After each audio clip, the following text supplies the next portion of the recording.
Bonjour, ici Romaric Christ du blog sortirdu-rsa.fr. Donc aujourd'hui, on va parler de la fixation des objectifs de gains en bourse. Mais avant, je vous rappelle que vous pouvez recevoir gratuitement ma sélection de livres sur l'indépendance financière en cliquant sur le bandeau qui apparaît sur cette vidéo. Donc effectivement aujourd'hui, en fait on va parler, donc comme je l'ai dit, de la fixation des objectifs de gains en bourse, puisque effectivement l'une des premières questions qu'on se pose lorsqu'on va commencer à investir en bourse, c'est de savoir quel objectif de gain on va pouvoir se poser, puisqu'effectivement, on se pose la question de savoir si on va gagner et après combien on va gagner. Donc, il faut se donner un certain objectif afin d'avoir une certaine motivation dans ce que l'on fait et notamment là pour la bourse. Alors, on va voir deux méthodes. L'une pour la stratégie des dividendes et pour le trading, on verra deux petites méthodes. Donc je l'ai mis en une seule méthode, mais en fait c'est deux petites méthodes. Donc ça fait trois méthodes au total. Donc voilà, vous allez voir ça au fur et à mesure de la vidéo. Alors effectivement, déjà, on va parler de la stratégie des dividendes, puisque vous savez qu'il y a il y a notamment deux possibilités de gagner de l'argent en bourse. C'est soit avec la stratégie des dividendes, soit avec le trading. Donc on va déjà commencer par parler de l'objectif de gain en bourse avec la stratégie des dividendes. Alors là, il n'y aura qu'un seul objectif. Vous allez voir que pour le trading, il y en aura deux. Donc effectivement, l'objectif principal de la stratégie de dividende, ça va être l'objectif annuel. Effectivement, vous allez vous donner un objectif annuel. Alors, qu'est-ce que va être l'objectif annuel? Qu'est-ce qui va intégrer dedans? Alors, il va intégrer, pardon, il va intégrer donc les versements que vous allez faire, plus les plus-values potentielles ou pas, celles que vous avez utilisées, et aussi les dividendes. Alors par exemple, si vous fixez au 1er janvier 2016 de gagner par exemple 2000 euros, d'avoir un objectif de 2000 euros donc au 31 décembre, et bien dans ces 2000 euros va compter donc les versements. Alors pourquoi les versements? Tout simplement parce que quand vous allez calculer au 31 décembre ce que vous avez en bourse, ce que vous avez sur vos comptes en bourse, et bien forcément il y aura vos versements à l'intérieur. Donc ce sera donc les versements, donc plus la plus-value potentielle, plus les dividendes.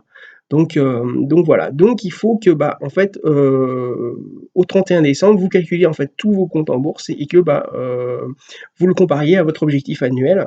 Donc par exemple, comme je disais, si vous avez un objectif de 2000 euros au 31 décembre, il faut que vous ayez au moins 2000 euros pour atteindre l'objectif, ou vous ayez au moins 2000 euros sur vos comptes bourse au total, sur tous vos comptes bourse à la fin de l'année. Ensuite, pour le trading, donc là, il y a en fait deux objectifs pour le trading. Il va y avoir un objectif mensuel et un objectif annuel.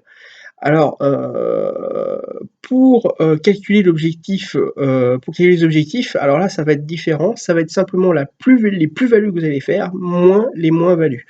Pour la différence, sera vos gains en fait. Donc ça vous permettra donc en fait de connaître vos objectifs de gain. Donc à bien savoir donc que l'objectif de gain en trading, ce sera vos plus-values moins vos moins-values. Donc voilà. Donc ça, c'est une chose importante à savoir. Donc par contre, il faut que vous vous donniez, faut pas vous mettiez la pression sur vos objectifs.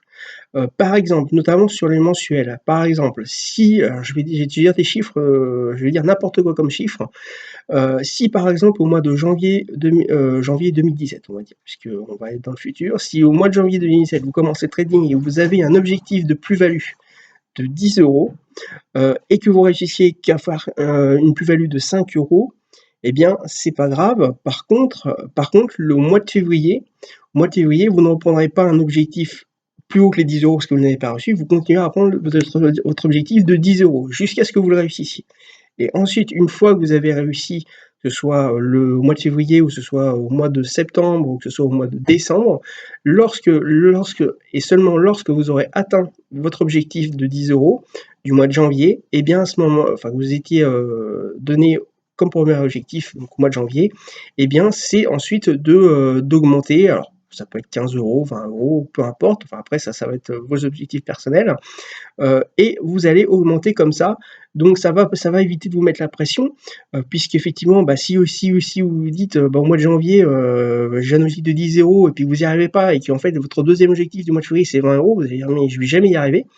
Donc comme ça vous permet de vous donner un objectif sans pression, et bien en fait, et de passer, bah, en fait, marche après marche, sans vous focaliser sur le temps. Donc ça, c'est une chose importante parce qu'effectivement, bah, au trading, il y a déjà pas mal de pression. Alors si en plus on en rajoute avec des objectifs qui sont très importants, ben ça risque de vous mettre une pression supplémentaire et être voué à l'échec ensuite. Ensuite, ce qui est aussi important en conclusion que je peux vous dire, c'est qu'il faut que vous preniez des objectifs réalisables, que ce soit en stratégie de dividende ou en trading, vos objectifs doivent être réalisables. Ne voyez pas trop haut, ça sert à rien parce que le meilleur moyen, c'est de ne jamais,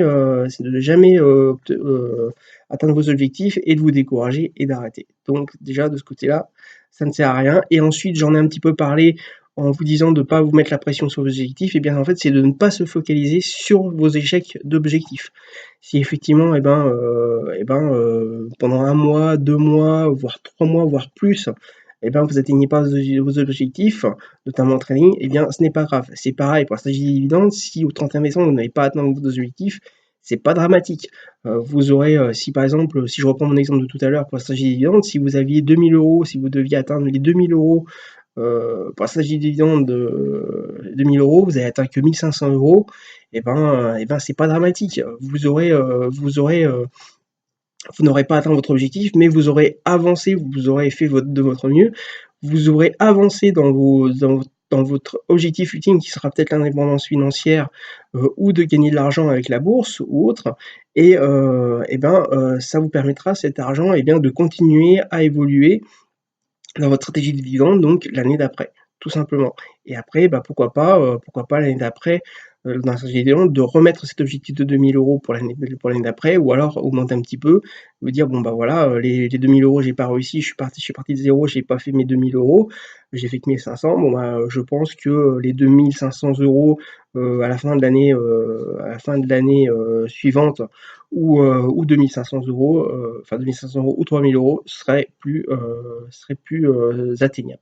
Donc voilà, après, comme je disais, c'est vos objectifs personnels qui vont découler de tous ces objectifs-là, de tous ces gains-là. Voilà, donc c'était Romain Christ du blog sortirdursa.fr. Donc je vous rappelle que vous pouvez recevoir gratuitement ma sélection de livres sur l'indépendance financière en cliquant sur le bandeau qui apparaît sur cette vidéo. Je vous rappelle également que j'ai besoin que vous pouvez vous abonner à cette chaîne YouTube en cliquant sur le bouton s'abonner qui est en bas à droite de la vidéo. Et je vous rappelle également que j'ai besoin de votre retour. Donc si vous avez aimé cette vidéo, n'hésitez pas à cliquer sur le pouce levé qui est en bas à droite de la vidéo et de la partager. Voilà, je vous dis à très bientôt.